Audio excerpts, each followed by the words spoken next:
gerente de la CFN, Eduardo Salgado, ha renunciado, ha dicho, por razones personales, luego de hacer público este informe, luego de ir a varios medios de comunicación a decir que la situación en la CFN es crítica. Hoy ha sido subrogado él, está siendo reemplazado por otra directiva de la CFN. Sin embargo, la ciudadanía a la fecha no conoce quiénes son aquellos que prestaron mucho dinero a la CFN desde 2014 y hoy están impagos y hoy no cumplen con esos pagos. La directiva de la CFN dice que hay sigilo bancario, que es información reservada. Le consulto a usted, ¿el gobierno nacional tiene la obligación ética, moral, de darle a la ciudadanía los nombres de estos deudores, de transparentar la situación en la CFN? Doctor Basabe, buenos días. Hola Carlos, buen día, Clever, Joana y a toda la audiencia. Yo creo que tiene la obligación ética y legal también. Hay varias personas conocedoras en profundidad del tema bancario, del tema financiero, que han señalado claramente que el tema del sigilo no aplica tratándose de recursos públicos. La doctora María Laura Patiño, una de ellas, por citar solo un caso. Entonces yo creo que el país merece conocer quiénes son las personas que se benefician de esa forma de créditos, que evidentemente son créditos fraudulentos, ¿no? Porque para acceder a un tipo de crédito de ese tipo, sin las garantías suficientes, sin la posibilidad de luego cancelar tanto interés como capitales, hay un contubernio abiertamente entre el deudor y los funcionarios públicos en este caso. Los días siguen pasando, pero el gobierno hace muy poco y al mismo tiempo nos plantea la idea de la lucha anticorrupción y al mismo tiempo nos plantea la idea de la transparencia. Entonces, para el ciudadano común y corriente que no es tonto, que todo entiende y entiende muy bien, y entendemos muy bien, se presta para que se empiece a pensar otras cosas, ¿no? Por ejemplo, que hay un claro encubrimiento del gobierno hacia los deudores, que hay alguna cercanía, algún tipo de vínculo político, de vínculo económico de cualquier otro orden, entre algunos de esos deudores y gente del gobierno nacional. Ojalá el presidente haga públicos estos nombres, porque insisto, no son recursos privados, son recursos públicos de los ecuatorianos. Sí, piensa mal y acertarás, dice el viejo dicho. Mire usted lo que dice el artículo 353 del Código Monetario y Financiero referente al sigilo y la reserva.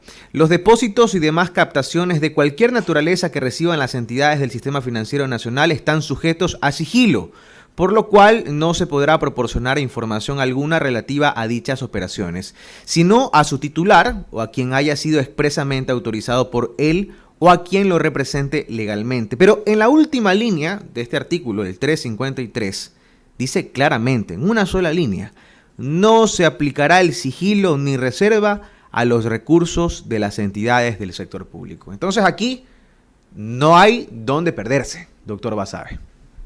Salvo que se diga que la CFN no es del sector público, ¿no? Como en el país hemos llegado a un punto en el que cualquier cosa se puede decir y sobre cualquier cosa se puede argumentar. Faltaría solamente que se diga eso, que no parte del sector público. Y lo más llamativo de esto, llamativo en un sentido del análisis, ¿no? Es que en realidad a nadie le interesa, parecería ser el caso, revelar los nombres, porque estos son créditos no entregados en el gobierno del presidente Lasso, son créditos anteriores. Entonces vinculan a administraciones tanto del presidente Moreno como del presidente Correa. Por tanto, desde la oposición política al gobierno tampoco existe mayor interés, porque hay cuestiones contrapuestas. Y desde este gobierno, las conjeturas que ya hemos dicho, ¿no? Y que no se terminan de desvanecer por esta ausencia de transparencia de parte del gobierno. Realmente es lamentable que el gobierno actúe así, pero seguramente mañana habrá otro escándalo y ya nos olvidaremos de esto. Y mientras tanto hay mucha gente, porque hay mucha gente que ha sacado y ha obtenido créditos de la CFN y que trabaja todos los días de forma ardua y dura para poder pagar puntualmente, para cumplir sus obligaciones, pero tenemos otro grupo importante que no lo hace, ¿no? Y ahí tú entiendes, ahí tú te explicas por qué en el país hay tanto derroche de recursos económicos. Ahí tú entiendes por qué la flota de automóviles de alta gama en el país circula como si fuera un país del primer mundo. Esto pasa en Guayaquil, pasa acá en Quito, porque hay propiedades avaluadas sobre el millón, $2 millones en abundancia en Quito y en Guayaquil. Entonces ahí se entiende claramente de dónde vienen tantos recursos en un país mal catalogado como pobre, porque yo creo que el Ecuador podría tener un nivel de vida muy alto comparativamente con América Latina, pero desafortunadamente buena parte de nuestros recursos se van en esto, en corrupción, en manejo fraudulento. Doctor, podría, y esto ya es un tema bastante subjetivo, una conjetura mía, de hecho, ¿podría estarse usando esta lista de los deudores de la CFN como moneda de cambio con la oposición? Porque usted ha dicho algo que es cierto, ¿no? Estos recursos fueron entregados en gobiernos anteriores y seguramente los beneficiados están ligados a esos gobiernos anteriores, pero a la final ese silencio podría jugarle a favor al gobierno para llegar a acuerdos con la oposición, porque de ahí yo no entendería por qué no hacerla pública si este gobierno es básicamente joven y parecería que ese silencio en el tiempo resulta más un tiro en el pie para el gobierno de Guillermo Lasso. ¿Podría estarse suscitando este escenario? O sea, podrían haber dos opciones, me parece. La una, la que tú bien planteas, Carlos, que sea un mecanismo de intercambio, una moneda de cambio. Yo no revelo nombres a cambio de apoyo de ustedes. Evidentemente nos referimos al bloque de UNES.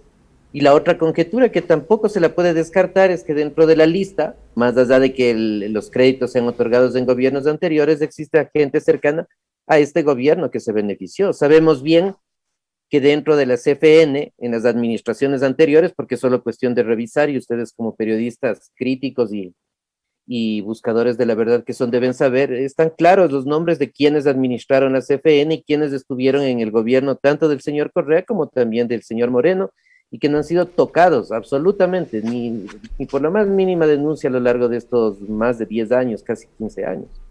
7 de la mañana con 15 minutos, 7 de la mañana con 15 minutos, estamos dialogando aquí en Caché Noticias y Opinión con el doctor Santiago Basabe, analista político. Mi compañera Joana Ramos tiene más preguntas para usted, doctor. Joana, adelante, por favor. Gracias, Carlos. Santiago, muy buenos días. Gracias por estar aquí en Caché Noticias y Opinión.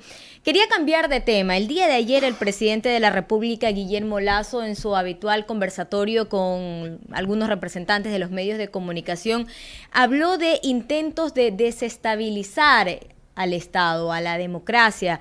Él se refirió a que si el año pasado habían serias amenazas a la presidencia de la República, ahora estas amenazas están en el pleno del legislativo, van hacia la presidenta de la Asamblea, Guadalupe Llori, a quien mostró su entero respaldo, y a otras instituciones, dijo, y puso como ejemplo los juicios políticos que se han iniciado. Hay que preocuparse, ¿es así? Hay que preocuparse, pero creo que como teniendo una visión medianamente objetiva, hay que hacer un análisis completo. Efectivamente, es cierto, hay una reconfiguración de la Asamblea Nacional, hay una nueva mayoría liderada por UNES y una facción de Pachacutic, y en algunos temas más el Partido Social Cristiano, en otros temas más la Izquierda Democrática. Y en función de eso, la pretensión de ellos, más allá de los argumentos jurídicos, porque aquí hablamos de política y no siempre lo jurídico y lo político va de la mano, desafortunadamente, hay una pretensión de modificar la composición de la Asamblea. Y eso en términos políticos es viable, como fue viable también el cambio de hace pocos días, de hace pocas semanas en el Consejo de Participación Ciudadana y Control Social. Pasó exactamente lo mismo. Hubo un recambio. Hubo una persona, una consejera, que se pasó de bando, por decirlo entre comillas de alguna manera, le dio mayoría a un nuevo grupo, sacaron a la anterior presidenta, la señora Almeida, más allá de las razones que hayan existido, pero ahí no se dice en cambio que hay desestabilización. Entonces, yo creo que el país, lamentablemente, nos hemos acostumbrado a tener un doble rasero, ¿no? Juzgamos de una manera cuando nos conviene, juzgamos de otra manera cuando no nos conviene. Si lo del Consejo de Participación Ciudadana obedeció a una reconfiguración de fuerzas políticas, claro, entre menos personas son solo 7 respecto a la Asamblea, pero los 2 legitimados por voto popular, ojo, eso no hay que perder de vista. Me parece que lo de la Asamblea Nacional podría terminar efectivamente un cambio de la administración. No creo que eso necesariamente hable de inestabilidad, porque además los asambleístas, si es que llegan a ese acuerdo, tendrán argumentos para pronunciarse así. No argumentos, quizás eventualmente, no digo que no puedan haber jurídicos, pero sí políticos.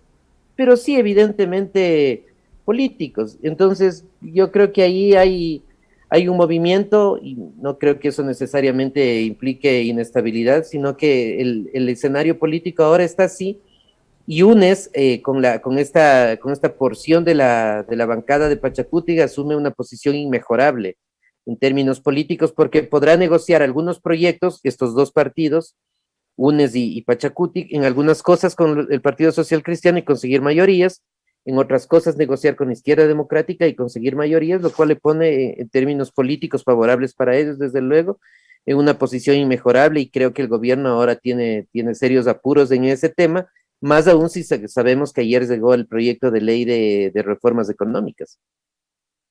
Justamente hablando de esta nueva mayoría entre UNES, el Partido Social Cristiano y esta facción de Pachacutic, el día de ayer 85 votos destituyeron a Rudarregui, pero el presidente, por ejemplo, ayer dijo que esta nueva mayoría no tendría todavía 70 votos como para poder gestionar y poder moverse a favor o en contra de determinadas leyes. ¿Sería así todavía?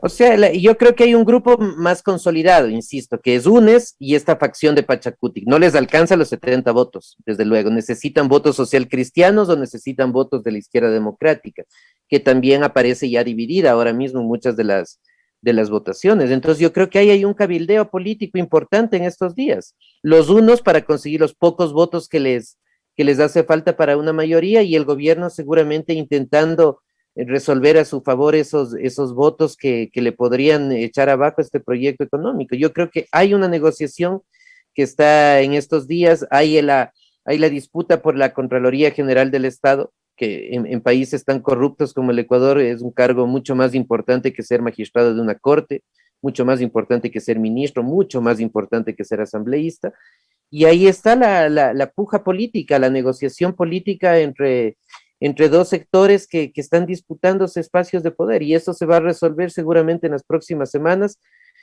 Ojalá no sea como tradicionalmente se han resuelto los temas acá, ¿no? Por intercambio de recursos económicos o de espacios de poder que luego son usados para la corrupción. Bajo este escenario, doctor, ¿qué posibilidades entonces tiene el proyecto de ley de incentivos a las inversiones, a las inversiones?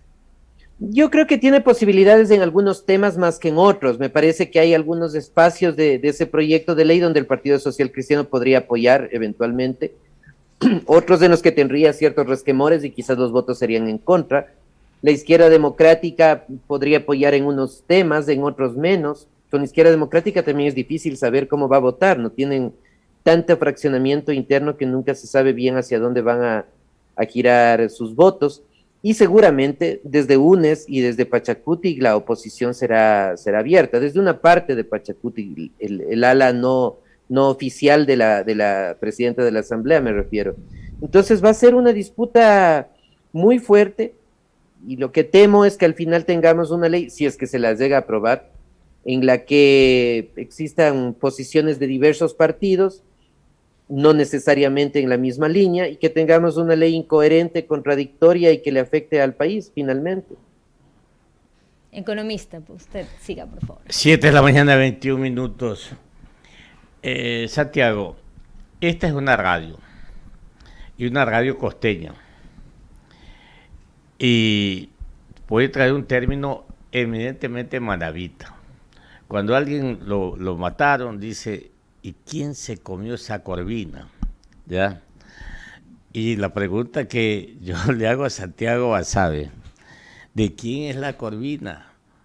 Rudarregui, ¿de quién es esa corvina? ¿Ah? Mira, yo creo que esa corvina es más una forma de dar una señal política de la Asamblea, en el sentido de que hay un trabajo de fiscalización, de que existe un interés. La doctora Arregui ya no tenía mucho tiempo más en la superintendencia. No creo que era un cargo apetecido, entre comillas, por decirlo de alguna manera, hoy por hoy, sino que responde más bien a eso, a dar una señal de trabajo, de fiscalización desde la Asamblea, porque yo creo que en realidad las cosas de fondo no están en la superintendencia, hoy por hoy al menos, sino en la Contraloría. Ahí está. Ese creo que es el gran trofeo en el corto plazo que se están disputando, ver quién es el juzgador en términos económicos y fundamentalmente con quién hay que transar y negociar o intercambiar los informes y sobre todo los informes con responsabilidad penal. Desafortunadamente es así. Y creo que ahí está la gran discusión política en estos días, tanto entre el sector oficialista como entre UNES y la coalición esta que se ha formado alrededor de UNES. Pero Santiago, de esto sabes mucho y te voy a consultar. Mira tú la configuración de la votación ayer. Primero, fue tan rápido esto que la escucharon y de inmediato la votación y hasta luego Lola. Pero aparte de eso, la configuración, repito, de la votación. La izquierda democrática no votó el bloque completo. El mismo Creo tampoco, Santiago. Entonces, esto da para hilar fino. ¿Qué tal si pensamos que de alguna manera, y en política se da, vamos a llegar a este acuerdo, ok, acepto que se queme este fusible, dice el gobierno, lo acepto, a cambio de no sabemos qué? ¿No puede haber también ese escenario, Santiago? Eventualmente puede haber algo de eso, un intercambio de la cabeza, por decirlo de alguna manera, de la ex superintendenta por apoyos en este proyecto de ley que es de Guayer, que es el otro gran tema que ahora tiene el gobierno entre manos, ¿no? Porque juega el tema de la Contraloría por un lado, pero por otro lado este proyecto de ley y la permanencia de Guadalupe Llori. Puede ser que algún intercambio de ese tipo haya existido, eventualmente algún intercambio de cara al mantenimiento de Llori en la presidencia, que parecía ser un hecho prácticamente dado a su salida, que en realidad yo creo que es un hecho que no es difícil que se dé. Es decir, esta mayoría no ha sacado a Llori del cargo de la presidencia, no porque no quieren, sino porque el acuerdo está, la falta de acuerdo es en quién se hace cargo, Así es. a quién le entregan la presidencia. Ese es el problema, no es el problema ya el número de votos, no es el problema las razones políticas o jurídicas, eso está resuelto. Pero la falta de acuerdos, ¿quién se hace cargo? ¿A quién le entregamos? Y ahí hay una tensión porque el Partido Social Cristiano seguramente no querrá que sea alguien de UNES, y UNES lo propio respecto al Partido Social Cristiano. Pero tengan la seguridad que en cuanto aparezca un nombre de alguien que pueda satisfacer expectativas de unos y otros, que pueda generar un consenso entre unos y otros, que aparezca más neutral, la destitución de Llori será cuestión de días. Ese alguien no aparece todavía. Aparecía en los congresos de los 80s y los 90s. O por lo menos no hay el acuerdo todavía. Por lo menos no hay ese acuerdo.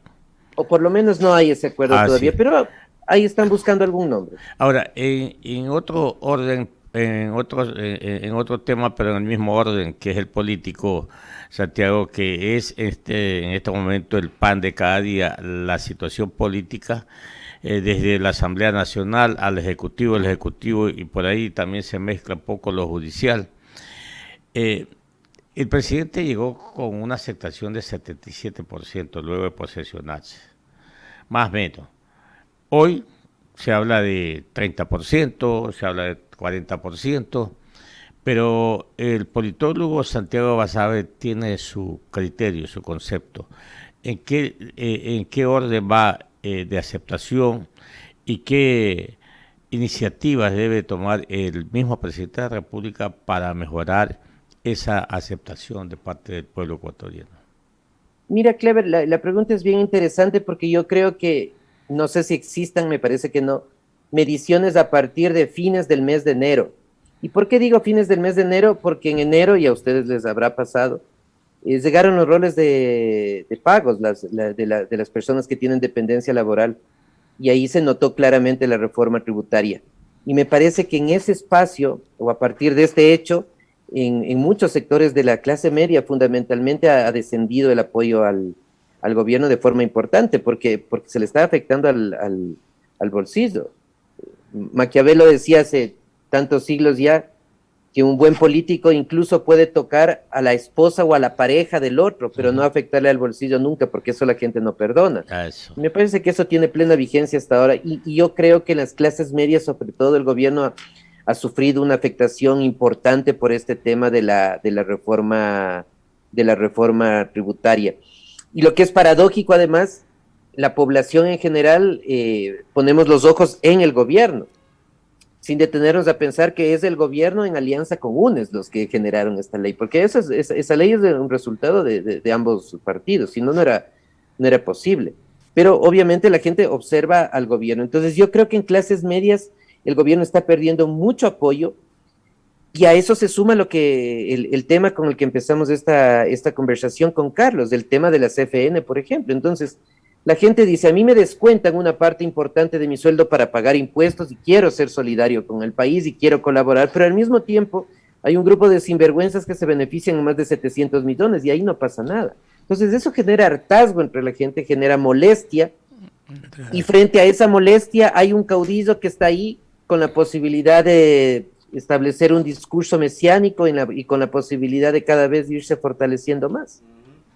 7:29, dialogando y terminando este diálogo con el doctor Santiago Basabe, analista político del Ecuador.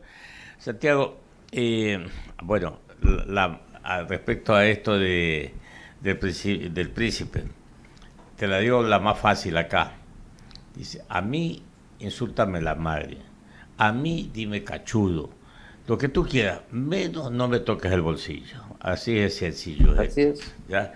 Bueno, el presidente... Hasta hincha de Melec te pueden decir, Cleber. Así es. Que lo aceptas. Dime hasta MLCista. ¿Ya? Hasta MLCista. Oye, Santiago, lo último. Ayer el presidente Guillermo Lasso dijo que ha constituido o ha creado una comisión de alto nivel para revisar, analizar la situación del Seguro Social, y que los nombres los dará después de las festividades del carnaval. Pregunto, ¿no crees tú que en esto de la CFN debe de crear también una comisión para ver qué pasa, ¿no? Para ver qué pasa, que lo que queremos es una respuesta del gobierno. Y de pronto le da esa responsabilidad a gente indudablemente idónea, ¿no? Que no tenga, como se dice comúnmente, rabo de paja o compromisos por ahí establecidos. ¿No te parece? Mira, empiezo por lo segundo. En lo de la CFN existe una auditoría de Deloitte & Deutsch. Existe ya la auditoría. De hecho, la salida del gerente de CFN, en términos simples y llanos, como hablamos cotidianamente, se va asqueado de eso. Dice, esto es una porquería, es una podredumbre de corrupción. Y el informe de Deloitte está ahí. Ahí están los nombres, ahí está el manejo fraudulento. Para eso no necesitan hacer comisiones, sino, primero, transparentar los nombres, y luego que el ejercicio de la jurisdicción coactiva que tiene CFN, que es una forma de enjuiciar de forma mucho más ágil, digámoslo en términos sencillos, funcione. Entonces, eso está medianamente resuelto. Y del tema del IES, yo creo que ese es un tema que se tiene que tratar con muchísimo cuidado, con muchísimo tino, porque hay muchos estudios a nivel no solo de América Latina, sino de Europa, que dan cuenta que buena parte de la seguridad social que fue trasladada al sector privado fracasó desafortunadamente, y ahora muchos países están intentando retomar una intervención más importante del Estado. Evidentemente yo creo que en el IES hay que hacer cambios, pero hay que tener mucho cuidado con que el país se pueda digerir fácilmente ese discurso de que hay que privatizar abiertamente, porque hay realidades en América Latina muy lamentables de seguridad social abiertamente privatizada, como la chilena o la colombiana, que son un manejo que afecta a la gente con menos recursos. Y en un país tan desigual como este, aumentar esa desigualdad vía salud pública o vía el seguro de Montepío, me parece que es un tema que se lo tiene que discutir con muchísimo cuidado y con muchísima profundidad. Sí, señor. El gobierno dijo, creo que fue el ministro de Finanzas, el doctor de la Sorbona de París, dijo, ya hemos hecho acopio de todos los sueldos, todas las remuneraciones que había en ministerios, había en otras dependencias, y ahora en este acopio salió 9.100 millones de dólares anuales. que le cuesta el rol de pago al sector público. Todo. Entonces, dijo que esto es una forma de sincerar. Entonces, tomémosle la palabra, pues. Si vamos a sinceremos también la cartera vencida de la Corporación Financiera Nacional. Así de sencillo. Así de sencillo, y si el Estado está recaudando más recursos, lo cual es bueno, si el Estado tiene un barril del petróleo que ha subido exponencialmente en estas semanas, ¿por qué en aras de reducir nuevamente esas desigualdades y al mismo tiempo de forma indirecta de beneficiar el apoyo popular del presidente, no invertimos eso en educación, en desnutrición infantil o en un tema que es lacerante y que está todos los días en los medios de comunicación? Una colega de ustedes, del medio en el que está Carlos y Joana, ha evidenciado cuál es la situación de los hospitales. No hay medicinas básicas. Entonces, nuevamente, vuelvo a lo del inicio, la gente dice, yo pago más impuestos, pero no se da cuenta de quiénes son los que están abusando del Estado. Y se dice que hay más ingresos, que hay más recaudación, y en el hospital público no hay medicinas, entonces la gente se harta. Generas un hartazgo que al final termina beneficiando a los discursos populistas y mesiánicos que terminan en las urnas ganando las elecciones. Los políticos nuestros parece que no aprendieron absolutamente nada de lo que ocurrió en la elección del 2007. Están pensando lo mismo que se pensaba del 2006 hacia atrás, y mucho me temo que en el corto plazo esa irrupción enorme que tuvo Rafael Correa y el correísmo pueda volver, y quizás con más fuerza que antes. Muy bien, el doctor Santiago Basabe, politólogo, analista aquí en Caché Noticias y Opinión. Un abrazo para Santiago, te veo muy bien, de salud, te felicito y sigas así, ¿eh? Gracias. Gracias, Clever, siempre un placer conversar con ustedes, Carlos, Joana y a la audiencia, siempre un placer. Chao. Buen día. Chao, doctor, gracias por acompañarnos. Fuerte, A usted. ¿no? Los políticos